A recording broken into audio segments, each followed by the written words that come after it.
A'udzu billahi minasyaitonir rajim. Bismillahirrahmanirrahim. Assalamualaikum warahmatullahi wabarakatuh.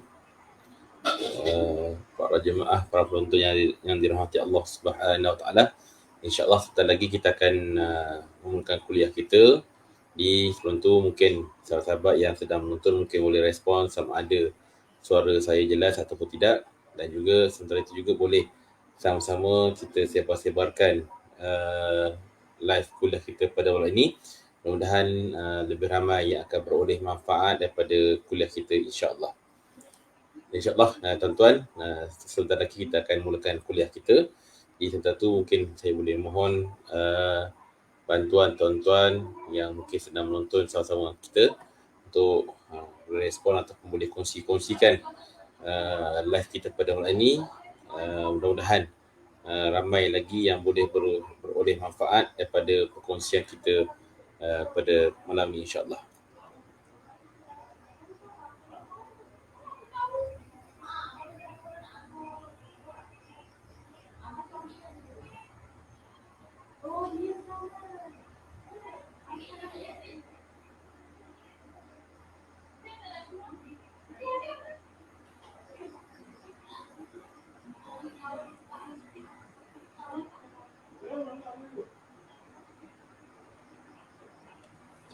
A'udzubillahi minasyaitonirrajim. Bismillahirrahmanirrahim. Assalamualaikum warahmatullahi wabarakatuh. Alhamdulillahi rabbil alamin wa bihi nasta'in ala umuri dunya waddin. Wassalatu wassalamu ala asyrafil mursalin sayyidina wa maulana Muhammadin wa ala alihi wa sahbihi wa man tabi'ahu bi ihsani ila yaumiddin. Subhanaka la ilma lana illa ma 'allamtana innaka antal alimul hakim. Wala haula wala quwwata illa billahil aliyyil azim. Qala rabbi shrah li sadri wa yassir li amri wahlul 'uqdatam min lisani yafqahu qawli. Allahumma arinal haqqa haqqan warzuqna ittiba'ah wa arinal batila batilan warzuqna ijtinabah. Thumma amma ba'du. Tuan-tuan, para jemaah, para penonton yang dirahmati Allah Subhanahu wa taala. Alhamdulillah, pertama-selamanya kita menafikan kesyukuran kepada Allah Subhanahu wa taala pada malam yang penuh barakah ini dapat sama-sama kita kembali meneruskan lagi pengajian kita dalam tafsir Al-Quran, dalam kita membincangkan tafsiran surah Al-Fatihah, yang mudah-mudahan dengan perkongsian, dengan kupasan kita terhadap surah ini menambahkan lagi kefahaman pada kita dan juga memberikan lagi kepada kita kesungguhan untuk sama-sama kita beramal dan juga mentadabbur setiap ayat Quran yang kita bacakan ini.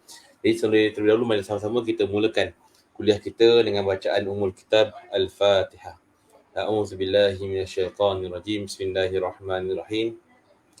Alhamdulillahi rabbil alamin arrahmanir rahim maliki yaumiddin. Iyyaka na'budu wa iyyaka nasta'in. Ihdinas siratal mustaqim. Siratal ladzina an'amta 'alaihim ghairil maghdubi 'alaihim waladdallin. Amin.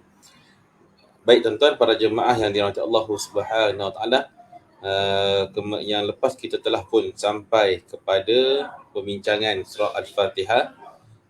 Kita telah pun membincangkan ayat 1 dan ayat hingga ayat yang kedua, iaitu Bismillahirrahmanirrahim, Alhamdulillahirabbil alamin. Dan insya-Allah pada malam ini kita akan sambung kembali dengan kita membincangkan kepada ayat yang ketiga.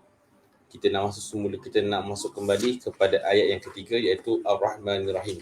Baik tuan-tuan, para jemaah yang dirahmati Allah Subhanahu wa taala, dalam pembincangan kita dalam basmalah, dalam Bismillahirrahmanirrahim yang lepas kita tidak membincangkan secara mendalam tafsiran sifat Allah ataupun nama Allah, iaitu Ar-Rahman-Ar-Rahim. Pada kali ini kita akan sambung pada ayat yang ketiga dengan kita nak membincangkan serba sedikit berkaitan dengan nama Allah Ar-Rahman Ar-Rahim.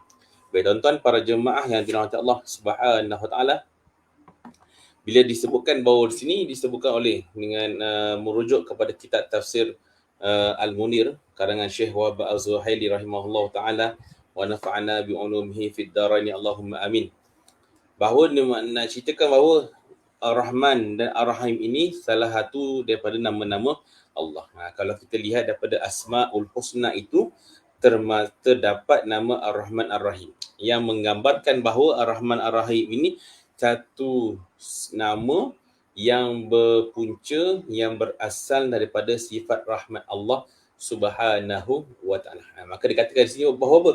Bahawa Ar-Rahman dan Ar-Rahim ini ada juga perbezaannya. Yang mana Ar-Rahman ini Allah yang Maha Pengasihani, yang juga Ar-Rahim ni Allah yang Maha Penyayang. Jadi kedua-dua ni kalau kita lihat dari sudut asal perkataannya itu ialah daripada kataan kalimah rahmah. Itu kalimah rahim, rahmat. Menunjukkan bahawa Ar-Rahman ini satu sifat Allah Ta'ala ini memiliki rahmat yang sangat-sangat luas. Sifat Ar-Rahman Allah Ta'ala ini memiliki sifat rahmat yang sangat-sangat luas. Maka disebutkan bagaimanakah gambarannya itu, bahawa gambaran rahmat, luasnya rahmat Allah Ta'ala ini meliputi segala bentuk makhluk dan juga kejadian. Meliputi semua bentuk makhluk dan juga kejadian. Tidak hanya tertumpu kepada satu perkara saja. Bahkan sifat Rahman Allah Ta'ala ini meliputi kepada semua perkara. Nak tunjukkan bahawa disebutkan azimur rahmah. Rahmat Allah Ta'ala ni sangat-sangatlah agung, sangat-sangatlah hebat, sangat-sangatlah luas. Bahkan juga dalam hadis Nabi SAW, dalam sebuah hadis kursi, Allah menggambarkan bahawa keluasan rahmat Allah Ta'ala ini meliputi, melangkaui melebihi daripada permukaanku. Ini nak katakan bahawa betapa hebatnya sifat Rahman dan juga Ar-Rahim ini yang ada kepada Allah Subhanahu wa taala. Buktinya apa? Buktinya sifat Rahman ini kita boleh lihat bila mana setiap makhluk di muka bumi ini mendapat rezeki daripada Allah Subhanahu wa taala. Tidak ada yang terkecuali. Tidak ada yang terpinggir. Tidak ada satu pun makhluk di dunia ini yang tercecer daripada rezeki daripada Allah Subhanahu wa taala. Sama ada rezeki harta ke, rezeki makanan ke, rezeki kehidupan ke, rezeki udara sebagainya. Semua makhluk semua memperolehi rahmat daripada Allah. Bahkan tidak hanya sekadar kepada manusia, juga kepada haiwan, ternakan, tumbuh-tumbuhan yang ada di daratan maupun di lautan. Semuanya itu merasai akan nikmat rahmat daripada Allah Subhanahu wa taala. Jadi tidak ada satu pun yang terkecuali. Bahkan segala makhluk-makhluk ini walaupun tidak beriman kepada Allah Subhanahu wa taala, tetap juga mereka ini mengecapi nikmat daripada Allah Subhanahu wa taala. Adapun Ar-Rahim ini menunjukkan bahawa sifat Allah Taala yang mana sifat rahmat Allah Taala ni bersifat berpanjangan. Sifat rahmat Allah Taala ni bersifat berpanjangan. Sentiasa akan ada rahmat Allah. Sentiasa akan ada rahmat, sentiasa akan ada kasih Allah kepada hamba-hambanya. Maka sebab itulah tuan-tuan para jemaah yang dirahmati Allah Subhanahu wa taala, dalam ayat ini juga nak menekankan kepada kita supaya ada kesungguhan kepada kita untuk kita memohon doa kepada Allah yang Maha Pemurah dan juga lagi Maha Mengasih, yang Maha lagi mengasihani. Nak menunjukkan pada kita ini sebenarnya kan, kita ni tuan-tuan, hari ini kita mampu untuk memperolehi segala nikmat, sebenarnya satu bentuk rahmat daripada Allah. Kita dapat mengasai kehidupan, kita ada ahli keluarga, anak isteri sebagainya, kita ada pekerjaan, semuanya itu sebenarnya datang atas asbab rahmat Allah Subhanahu wa taala. Bayangkan tuan-tuan, bayangkan kalau sekiranya hari ini Allah tahan rahmat pada kita, Allah menahan rahmat daripada kita, mungkin hidup kita akan huru-hara. Mungkin hidup kita ni akan jadi serba tak kena. Sebab apa? Sebab kita terputus daripada rahmat Allah Subhanahu wa taala. Sebab tu disebutkan bahawa kepada orang Islam, janganlah tayasu, jangan kita berputus asa daripada rahmat Allah. Jangan. Sebab apa? Sebab sifat rahmat Allah Taala ni satunya sifatnya melangkaui semua, meliputi semua keadaan. Dan juga yang kedua, sifat Allah Ta'ala ni juga bersifat berpanjangan. Setiap waktu, setiap keadaan ada sahaja peluang untuk kita memperolehi rahmat daripada Allah Subhanahu wa taala. Maka disebutkan juga apakah perbezaan Ar-Rahman dan juga Ar-Rahim ini. Maka setengah ulama menyebutkan bahawa Ar-Rahman ini dia mencakupi kepada semua keseluruhan makhluk yang ada. Akan tetapi Ar-Rahim ini pula mencakupi hanya kepada mereka-mereka yang beriman, yang bertakwa kepada Allah Subhanahu wa taala. Dan juga Ar-Rahim ini juga satu sifat yang kita bagi orang yang beriman akan merasainya ketika mana berdepan dengan Allah di hari mahsyar nanti. Subhanallah. Ini nak katakan tuan-tuan, nak katakan dekat akhirat nanti pun Allah Ta'ala mengizinkan seseorang hambanya itu untuk mengecapi nikmat syurga pun dengan asbab rahmat daripada Allah Subhanahu wa taala. Kalau nak dibandingkan dengan apa? Nak dibandingkan dengan amalan kita, nak dibandingkan dengan pahala yang kita usahakan, amalan soleh yang kita usahakan ini tidak mampu untuk menandingi rahmat Allah Subhanahu wa taala. Disebutkan dalam sebuah kisah bahawa akhirat nanti ada seorang ahli ibadah yang memohon yang dah sepanjang hidupnya itu diusahakan hanya untuk beribadah kepada Allah. Maka saat dia berdepan dengan Allah, dia nak saat pertimbangan amalannya itu, maka dia nak minta dengan Allah supaya dimasukkan syurga dengan sebab amalan dia. Maka waktu itu ditimbangkan amalannya itu dengan satu biji mata sahaja. Satu biji mata. Nikmat Allah Ta'ala ni ditimbangkan satu biji mata dengan amalan dia yang diusahakan selama tempoh 500 tahun. Maka tuan-tuan, ketika itu Allah Ta'ala nak tunjukkan bahawa lebih berat nikmat ini berbanding dengan amalan yang telah diusahakan. Nak katakan apa tuan-tuan? Nak katakan bahawa betapa besarnya rahmat Allah Subhanahu wa taala. Bahkan orang yang banyak amalan pun masuk syurga dengan asbab rahmat daripada Allah Subhanahu wa taala. Satu kisah yang diceritakan bahawa di akhirat nanti, saat bila mana dah semua manusia dah masuk dalam syurga nanti, sehinggalah adanya manusia yang terakhir keluar daripada neraka yang nak dimasukkan ke dalam syurga Allah Subhanahu wa taala. Maka saat dia keluar saja, dia nak menghampiri, minta dengan Allah untuk dia dapat duduk dekat saja dengan pintu syurga pun sudah memadai dah. Jadi orang yang terakhir ini, dia minta dengan Allah untuk dia dapat duduk dekat dengan pintu syurga pun dia kata dah, itu pun dah sudah memadai dah. Sekurang-kurangnya dapatlah dia tempias syurga tu. Maka Allah katakan, dengan rahmat aku pergilah. Maka dia pun bergeraklah, malaikat bawa dia pergi ke mana? Malaikat bawa lah dia pergi ke berdekatan dengan pintu syurga. Maka dah saat dia dah menghampiri pintu syurga, dah duduk pintu syurga dah, minta lagi dengan Allah, ya Allah, dengan rahmatmu aku nak masuk selangkah sahaja. Nak masuk sebelah je. Minta dengan Allah nak masuk sebelah je.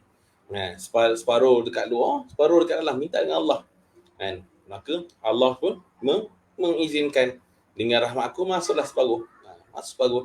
Maka dah mengecapi nikmat Allah Ta'ala, dah rasakan dengan nikmat Allah Ta'ala ni, maka diminta lagi Allah, ya Allah, nak masuk sepenuhnya ke dalam syurga Allah. Maka Allah katakan, dengan rahmat aku masuklah ke dalam syurga Allah Subhanahu wa taala. Maka orang yang terakhir ni tuan-tuan, orang yang terakhir ini yang masuk dalam syurga, dia pun minta dengan Allah. Dia minta, Allah katakan dia, mintalah mahligai. Kau katakanlah, sebutkanlah macam manakah mahligai yang paling hebat dekat dunia ni. Mungkin kalau kita boleh sebut, mungkin rumah istana yang paling hebat kat dunia, mungkinlah kita katakanlah bernilai 10 juta ke ataupun 100 juta ringgit contoh, 100 juta USD contohlah. Maka di syurga nanti tuan-tuan, orang untuk manusia yang terakhir masuk syurga ini pun Allah memberikan kepada dia 10 kali ganda lebih hebat daripada mahligai yang paling hebat yang ada dekat dunia. Itu bagi orang yang terakhir masuk syurga. Itu bagi orang yang terakhir keluar dari neraka yang masuk ke dalam syurga. Nak katanya bahawa hebatnya rahmat Allah di hari akhirat, orang yang dah keluar dari neraka, yang dah dipilih oleh Allah untuk masuk ke syurga, pun diberikan layanan, diberikan ganjaran yang cukup hebat dengan 10 kediaman itu 10 kali ganda lebih hebat, lebih dahsyat daripada rumah liga yang paling hebat dekat dunia ni. Subhanallah. Nak katakan itu, nak menunjukkan bahawa ini sifat rahmat Allah Subhanahu wa taala. Waktu je kita tak boleh ada rasa berputus asa dengan rahmat Allah. La tai'asu, sifat orang beriman. Tidak boleh ada rasa berputus asa daripada rahmat Allah. Kenapa? Kerana rahmat Allah Ta'ala ni meliputi setiap keadaan. Bahkan Allah memberikan rahmat Allah ni dengan kepada siapa sahaja yang dia kehendaki. Sebab mereka-mereka yang beriman kepada Allah, mereka-mereka yang mohon kepada Allah, maka Allah akan berikan kepada mereka kelebihan.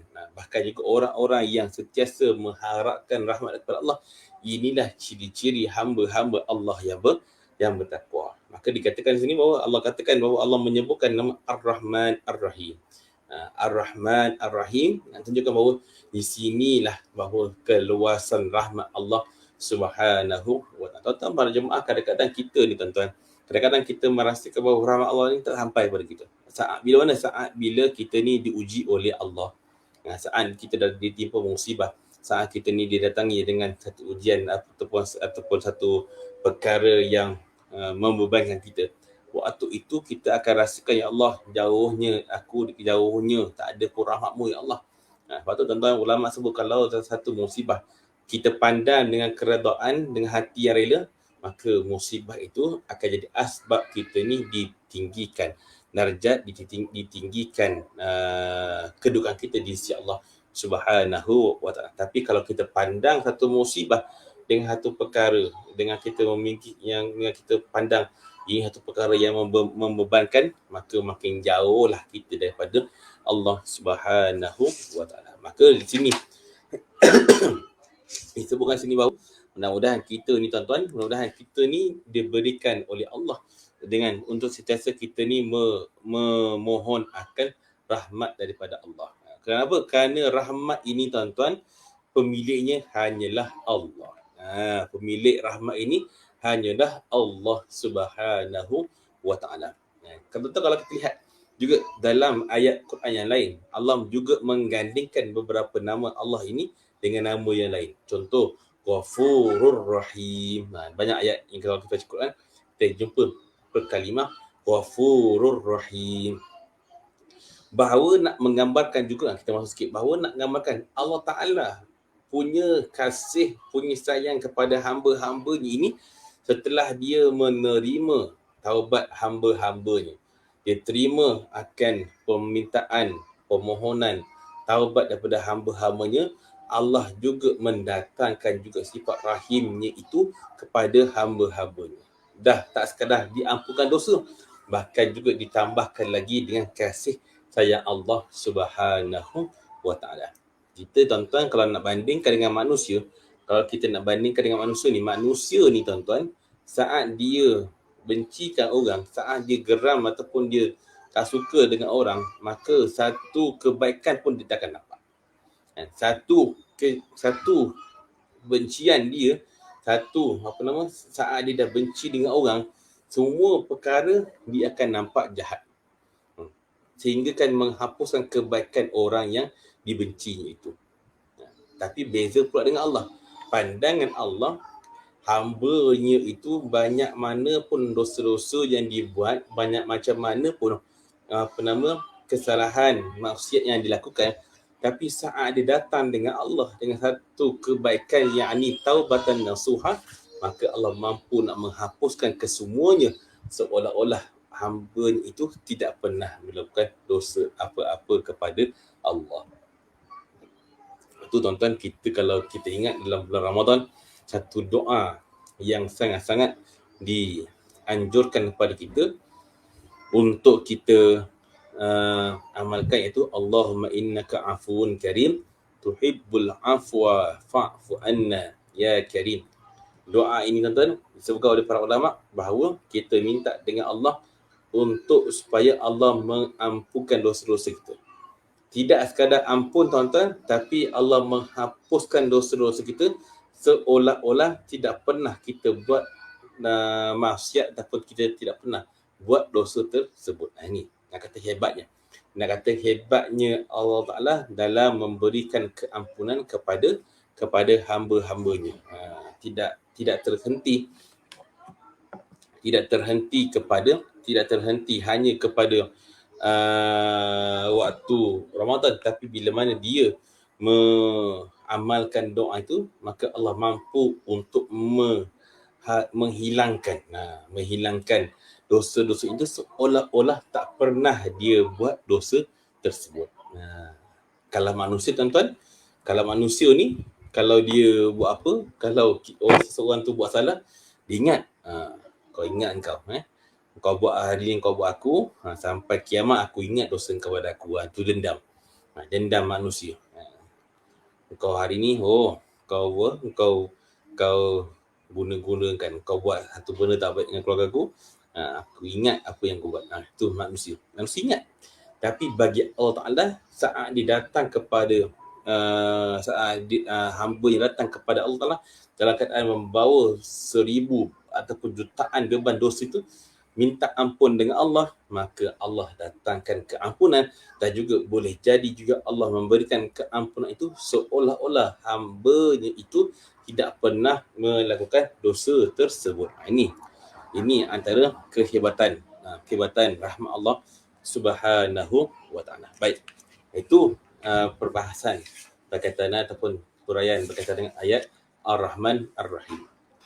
Kemudian tuan-tuan para jemaah yang dirahmati Allah Subhanahu wa Ta'ala, Allah sebutkanlah ayat yang keempat, iaitu Maliki Yaumiddin. Maliki Yaumiddin. Allah menggunakan perkataan Maliki Yaumiddin yang bermaksud bahawa Allah Ta'ala sahaja yang menguasai pada hari pembalasan. Hari dihimpunkan semua manusia, hari yang dibangkitkan ke seluruh hamba-hambanya, bermula daripada zaman Nabi Adam AS sehinggalah ke zaman umat Nabi Muhammad yang terakhir, yang diangkat nyawanya oleh Allah Subhanahu wa Ta'ala. Maka di sini disebutkan bahawa apa? Bahawa Allah Ta'ala menguasai pada hari tersebut, yang mengikuti, yang merangkumi, yang meliputi akan segala hamba-hambanya yang pernah hidup di dunia ini. Dan di ketika itu jugalah bahawa Allah Ta'ala akan melaksanakan balasan kepada hamba-hambanya dan juga perhitungan kepada hamba-hambanya dengan penuh adil dan juga dengan penuh keadilan yang sebenar-benarnya di antara hamba-hamba. Tuan-tuan, kalau kita lihat kat dunia ni sifat kehakiman ataupun sifat keadilan itu kadang-kadang dikuasai, dipengaruhi dengan emosi. Pengaruh keadilan itu kadang-kadang dipengaruhi dengan emosi seseorang. Mungkin keadilan itu kadang-kadang mungkin hakim tu dia boleh nak jatuhkan hukuman, mungkin dia tengok orang yang dia pernah kenal ke, ataupun orang yang dia rasa kasihan ke, maka kadang-kadang keadilan itu tidak mencapai tahap yang sepenuhnya. Tapi di hari akhirat disebutkan di sini bahawa saat bila mana dilaksanakan akan hisab ini, maka Allah Ta'ala akan melaksanakan keadilan yang sangat-sangat adil di antara hamba-hambanya. Dan ketika itu jugalah hamba-hambanya yang melakukan kebaikan akan diberikan ganjaran pahala kepada mereka.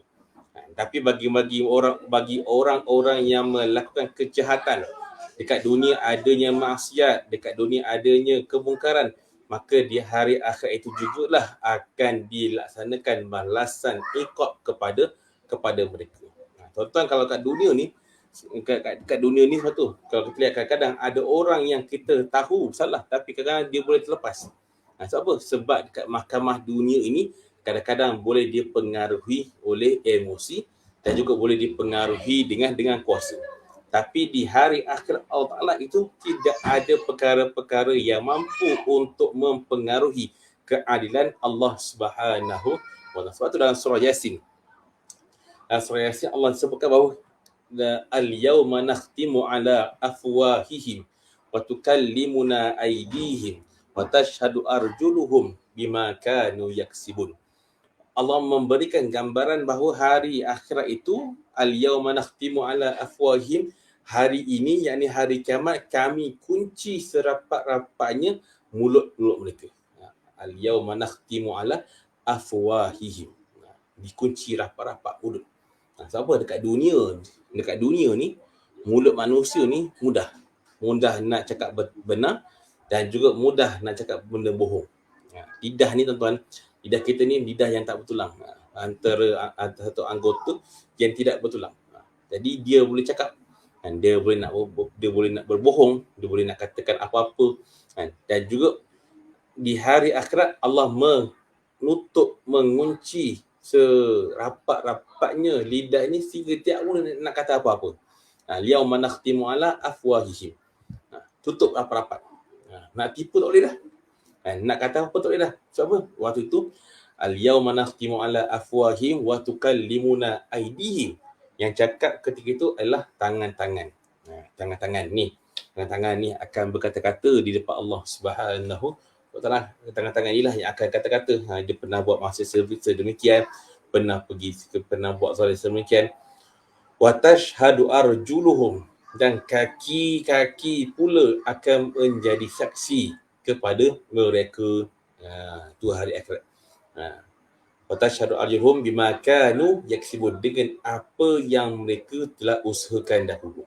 Jadi tuan-tuan, nak katakan sebab itu Allah katakan bahawa hari kiamat ini rajanya hanyalah Allah, dan Allah sahajalah yang memiliki kekuasaan ketika itu. Orang hebat macam mana pun dekat dunia ini, saat berdepan dengan Allah, dia pun akan diadili dengan seadil-adilnya oleh Allah Subhanahu wa taala. Lepas tu tuan-tuan, kena buat baik dengan orang.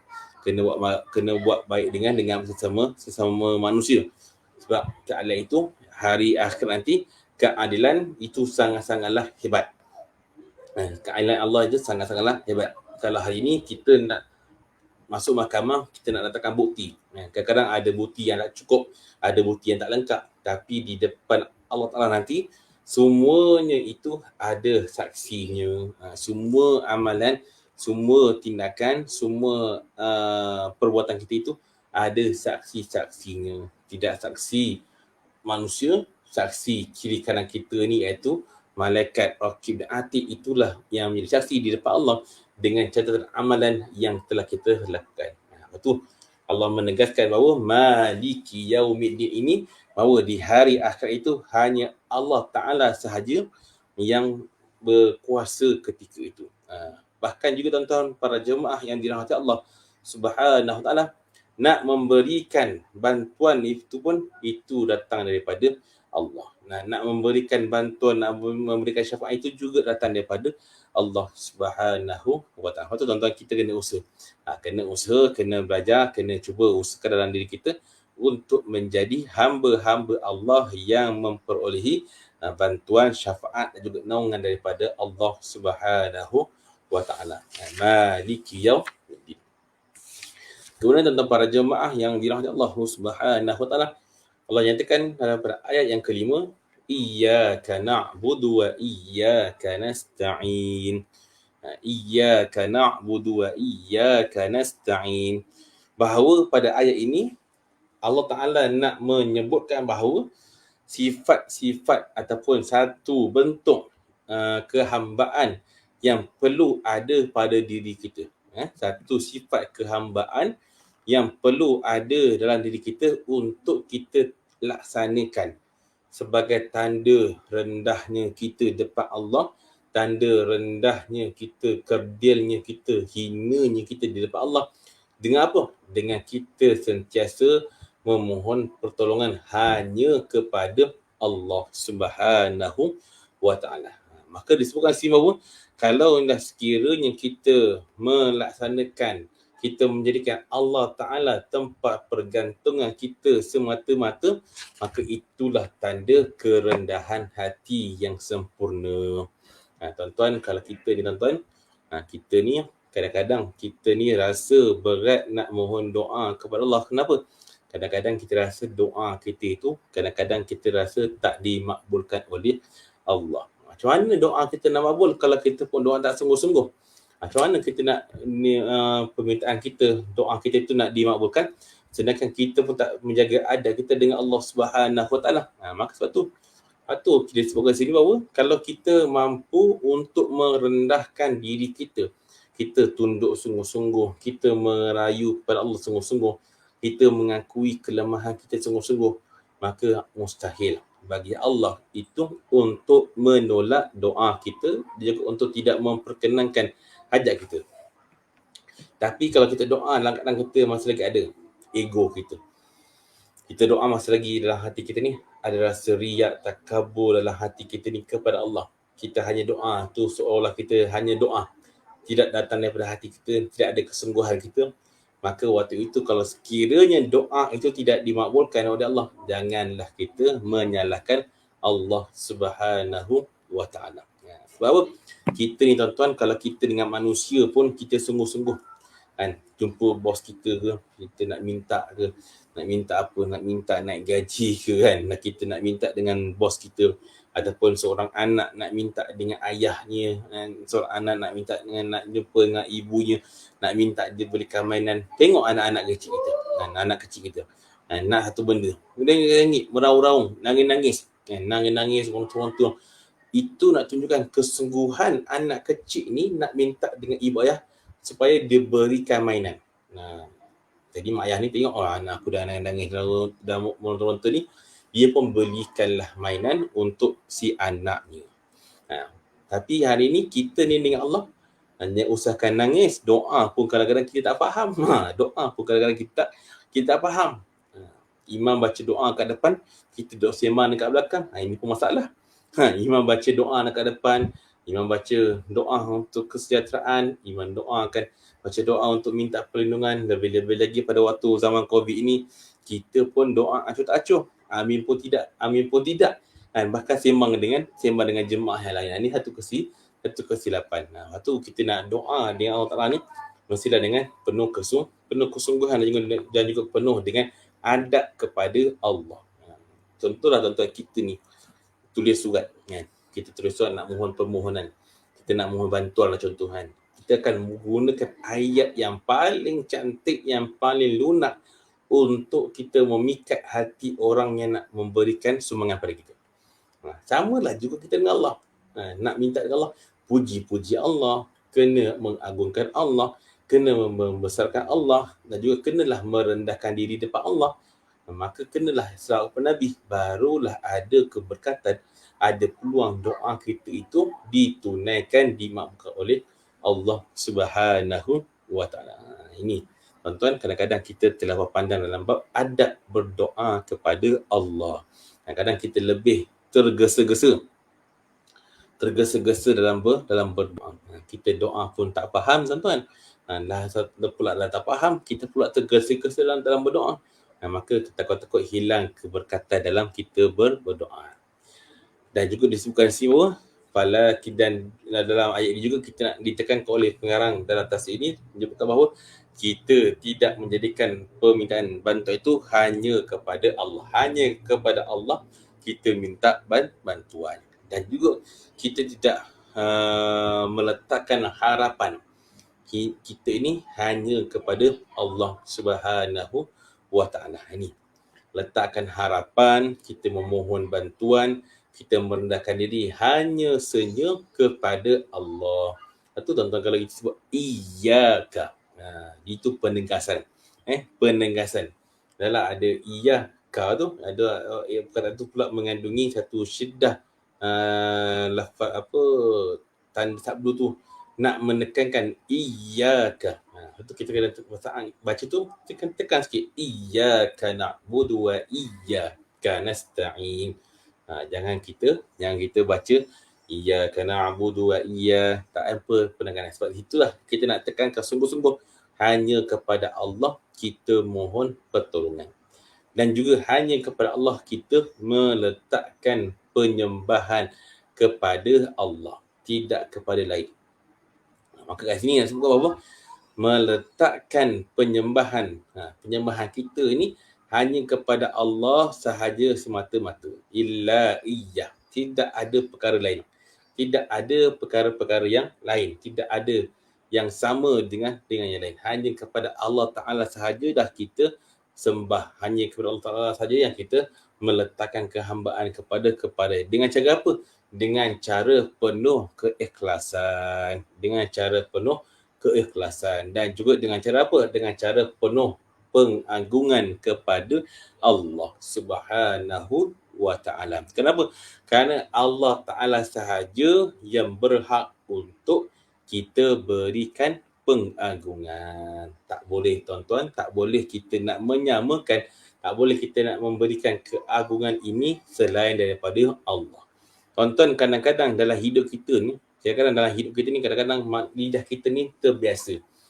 Terbiasa kita ni menyebutkan kata-kata yang tak sepatutnya. Sebagai contoh, kita sebut kita ni nak cerita bab rezeki dah mudah. Kalau kita sebut cerita bab rezeki ni, kadang-kadang kita sebut rezeki. Kita pening rezeki kita ni, kita yakin bahawa rezeki kita ni datang daripada majikan kita. Kita risau, kita pening, kita beriktikad, kita berpegang bahawa rezeki gaji kita ni semata-mata dah datang daripada bos kita. Dan kita memandang bahawa rezeki itu hanya dalam bentuk gaji saja. Sedangkan rezeki ni tuan-tuan luas. Rezeki ni tidak sekadar dalam bentuk harta, tak sekadar dalam bentuk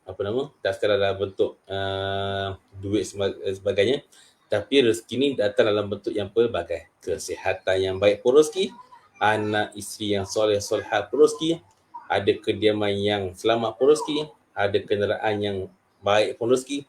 Maka semua bentuk ni adalah tu bentuk rezeki. Dan juga tak boleh kita nak menuturkan. Tak boleh kita nak menuturkan bahawa rezeki ni kita sebut, habislah rezeki aku hari ni, bos dah marah aku dah. Ataupun kita mengagung-agungkan kita punya bos kita ke, ataupun kita mengagung-agungkan kita punya majikan kita ke.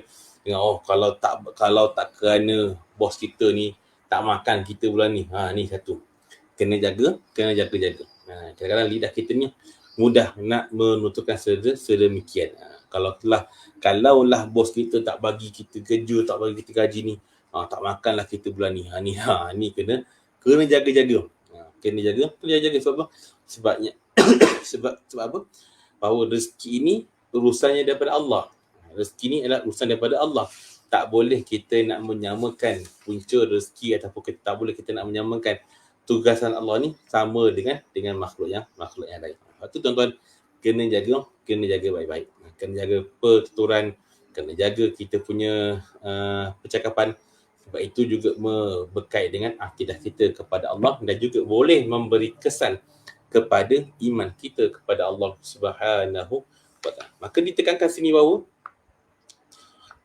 bila mana kita menjadikan bahawa semuanya hanya Allah Ta'ala tempat kita sembah, hanya kepada Allah Ta'ala sahaja tempat kita memohon pertolongan, maka itulah menjadi satu perkara bantuan ataupun jaminan kita dilindungi oleh Allah daripada perkara-perkara yang mudarat dan juga menjadi satu asbab kita beroleh manfaat.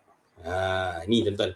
Satu, kita kena yakin bahawa kita hari ini beroleh manfaat dan juga mudarat itu datang daripada Allah Subhanahu wa Ta'ala. Tak lain tak bukan. Tak boleh kita nak katakan ada pun yang kita rasakan itu hanyalah asbab sahaja, hanyalah asbab semata-mata, tapi hakikatnya itu datang daripada Allah Subhanahu wa Ta'ala. Tuan-tuan, kita ni dalam bab tawakal, dalam bab kita nak menjadikan, dalam kita nak meletakkan, nak didik hati kita ni untuk memohon bantuan kepada Allah, kita yakin bahawa doa kita tu yang pertama kena ada sangka baik dengan Allah Subhanahu wa Ta'ala. Ini kadang-kadang yang hilang, yang tidak ada dalam diri seseorang hamba. Dia merasakan bahawa dia ini doa itu dia susah nak rasa sangka baik dengan Allah. Sedangkan dalam kita berdoa ni yang perkara yang terutama kita kena letakkan sangka baik, husnuzan. Yakin bahawa doa kita ni akan dimakbulkan, akan diterima oleh Allah. Andai kata doa itu tak diterima, andai kata doa bukan tak terima, tidak dimakbulkan oleh Allah, boleh jadi Allah tangguhkan sedikit waktu doa kita itu. Mungkin tak di dunia, Allah kabulkan doa itu ketika di hari akhirat Allah Subhanahu wa taala. Dan juga dalam bab kita nak bertawakal kepada Allah ini juga perlu diseiringkan dengan usaha. Ni kadang-kadang tuan-tuan, kadang-kadang kita ni dalam bab tawakal ni, kita ni tawakal sembrono. Kadang-kadang kita ni meletakkan tawakal itu tawakal yang kosong, yang tidak ada rasa usaha untuk kita berikhtiar kepada Allah. Sedangkan kita ni tuan-tuan, Allah dah berikan kepada kita akal. Allah dah berikan kepada kita akal untuk kita fikir, dah berikan kepada kita pemikiran untuk kita buat pertimbangan. Maka bila mana tawakal itu mestilah diseiringkan dengan ikhtiar. Ikhtiar itu satu, kalau kita lihat pada zaman Nabi SAW, Nabi pernah sebut dengan para sahabat tentang menambat seekor unta, menambat haiwan tunggangannya. Maka Nabi mafhum cerita tu, mafhum sirah tu, Nabi tanya dengan sahabat tersebut, manakah, kat mana kamu letakkan unta kamu? Sahabat Nabi jawab, letak dekat luar. Adakah kamu dah ikat dia? Tidak, hanya serah pada Allah. Mudah-mudahan Allah yang jaga. Tapi akhirnya Nabi kata apa? Ikat, kemudian kau tawakal kepada Allah. Ikat dahulu unta kamu, kemudian kamu tawakallah kepada Allah. Itu nak katakan Nabi nak ajar pada kita konsep tawakal yang sebenar. Sama juga kita dengan hari ni tuan-tuan. Kita hari ni kita berdepan dengan satu tempoh wabak COVID ini. Kita ni ada ikhtiar. Ikhtiar kita pun. Ikhtiar kita jaga SOP. Ikhtiar kita jaga penyerakan. Ikhtiar kita untuk kerat cuci tangan. Ikhtiar kita pakai face mask. Dan juga ikhtiar kita ambil vaksin. Ini semua ikhtiar yang kita usahakan untuk kita nak serahkan tawakal kita kepada Allah. Kita dah ikhtiar dah. Ya Allah, aku dah ikut SOP. Ya Allah, aku dah pakai face mask. Ya Allah, aku dah jaga penjarakan. Aku dah cuci tangan. Dan juga aku dah ambil vaksin. Mudah-mudahan ya Allah, kau berikanlah perlindungan buat diriku dan juga buat ahli warga tu ataupun berikanlah perlindungan buat kami semua. Itu tawakal. Jangan pula kita rasa kita mudah-mudah nak menolak usaha tawakal ini, usaha ikhtiar ini dengan kita menyalahkan orang-orang yang berusaha untuk menjaga diri mereka. Lepas tu tuan-tuan, dalam konsep tawakal ni perlu diperlihat dengan sebaik-baiknya. Tawakal mestilah diseiringkan dengan ikhtiar. Tidak boleh kita hanya menyerah bulat-bulat tawakal itu kepada Allah tanpa kita berusaha. Kalaulah tawakal itu semudah itu tuan-tuan. Kalaulah tawakal itu semudah dengan kata-kata aku tawakal dengan Allah, aku tawakal sajalah dengan Allah, maka mudahlah orang-orang yang berdepan dengan ujian ataupun peperiksaan, pergi periksa, pergi exam, jawab tulis soalan semua, maka tak apalah, tawakallah. Dan apa yang aku jawab ni tawakal, mudah-mudahan lulus. Sedangkan dia tak usaha, dia tak ulang kaji, dia tak menghafal, tiba-tiba masuk periksa, dia tawakal pada Allah. Agak-agak natijahnya itu, hasil itu berjaya ke gagal. Kalau ikut logik akal, kalau penilaian akal kita boleh pastikan confirm gagal. Sebab apa? Dah lah tak baca, macam mana dia nak menjawab? Tiba-tiba dia kata dia nak tawakal. Itu satu kaedah tawakal yang salah. Lepas tu, tawakal ini mestilah diseiringkan dengan usaha untuk kita menyerahkan bulat-bulat tawakal kita kepada Allah. Itu dalam Quran Allah tekankan kepada kita, faiza azamta fatawakkal 'ala Allah. Kamu dah berazam, kamu dah berusaha, maka tawakallah kepada Allah. Dan juga ayat lain yang Allah ajar kepada kita, wa ufawwidu amri ila Allah. Aku menyerahkan segala urusan diriku ini kepada Allah. Itu kaedah yang dididik oleh Allah dan juga yang dididik oleh baginda Rasul dan juga yang disarankan oleh Islam dalam kita nak melaksanakan tawakal. Tawakal ni tuan-tuan. Tawakal ni sebenarnya satu bentuk pergantungan kepada Allah dalam usaha yang telah kita lakukan. Contoh kita lihat dalam sirah baginda Nabi sallallahu alaihi wasallam, dalam peperangan Badar. Dalam peperangan Badar. Badar ni tuan-tuan, satu peperangan yang berlaku pada bulan Ramadan. Panas, dahaga, haus, penat, sebagainya. Pula tu berlaku pula peperangan. Perang tu pula tidak ada persediaan yang sepenuh. Sebab Nabi bukan yang lagi perang pun. Nabi asalnya peperangan Badar ni bukannya Nabi nak pergi berperang, tapi tercetusnya peperangan ketika itu. Maka apa yang Nabi buat? Nabi pun persiapkan juga persiapan di kalangan para sahabat. Ada yang bawa senjata, ada yang nak senang cerita, peperangan Badar ini melihatkan bahawa tentera Islam ketika itu tidak memiliki kecukupan senjata. Tapi ada, usaha tu ada. Tambah lagi dengan usaha yang dibuat oleh baginda Nabi SAW, itu dengan cara Nabi panjatkan doa sungguh-sungguh kepada Allah. Dalam peristiwa itu, kalau kita lihat dalam sirah dan juga dalam hadis kan, banyak diriwayatkan mengatakan bahawa Nabi ketika itu berdoa kepada Allah sungguh-sungguh sehingga kan Nabi angkat tangan Nabi ke arah langit. Nabi angkat tangan Nabi ke arah langit sehingga kan setengah riwayat mengatakan bahawa ternampak ketiak Nabi yang mulia itu. Nampak ketiak Nabi. Nak kata apa? Nak kata tingginya tangan yang diangkat oleh Nabi untuk berdoa kepada Allah. Dan juga Nabi doa sungguh-sungguh kepada Allah. Nabi kata, Ya Allah, kalau sekiranya engkau tidak memenangkan tentera Islam ini, kalau kau tak memenangkan kaum Islam ini, kau akan lihat tidak ada manusia yang akan sembah kamu lepas ini. Nak katakan apa? Ini bukannya ugutan, ini bukannya amaran, tapi ini satu bentuk kesungguhan Nabi SAW dalam berdoa kepada Allah Subhanahu wa taala. Betul Allah katakan, Allah Subhanahu surah Al-Baqarah, wa idza sa'alaka ibadi anni fa inni qarib.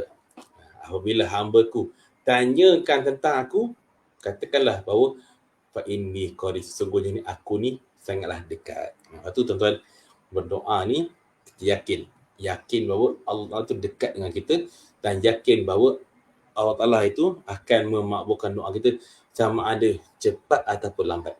Bergantung kepada adab kita dalam berdoa kepada Allah Subhanahu wa taala. Tuan-tuan para jemaah yang dirahmati Allah Subhanahu wa taala, kita dapatlah pada malam ini membahaskan 3 ayat.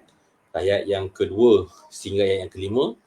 Mudah-mudahan apa yang kita kupas ini, apa yang kita bincangkan pada malam ini dan juga apa yang kita sama-sama kongsikan pada malam ini memberikan satu manfaat pada kita dan juga memberikan satu peringatan yang baik buat diri kita, dan juga mudah-mudahan ianya membantu kita untuk lebih memahami suratul Fatihah yang saban hari, saban waktu kita baca ini, dan juga mudah-mudahan menambahkan lagi keyakinan, kesungguhan kita untuk beramal kepada Allah Subhanahu wa taala. Dan insya-Allah ayat yang ke-6 dan juga ayat yang ke-7 ini kita akan sambung pada kuliah bulanan kita pada bulan harapan, insya-Allah. Jadi saya kira cukup sekadar untuk kuliah kita pada malam ini. Mudah-mudahan apa yang baik itu datangnya daripada Allah, apa yang kurang itu datang atas rasa kelemahan diri saya sendiri. Saya akhiri dengan aqulu qauli hadza wa astaghfirullahal azim li wa lakum. Assalamualaikum warahmatullahi wabarakatuh. Kita akhir dengan tazkirah dan suratul Asr. Subhanakallahumma wa bihamdika asyhadu an la ilaha illa anta astaghfiruka wa atubu ilaik. Bismillahirrahmanirrahim.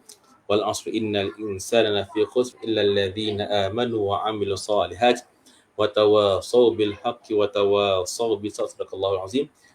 Assalamualaikum warahmatullahi wabarakatuh. Siru ala barakatillah, insyaallah.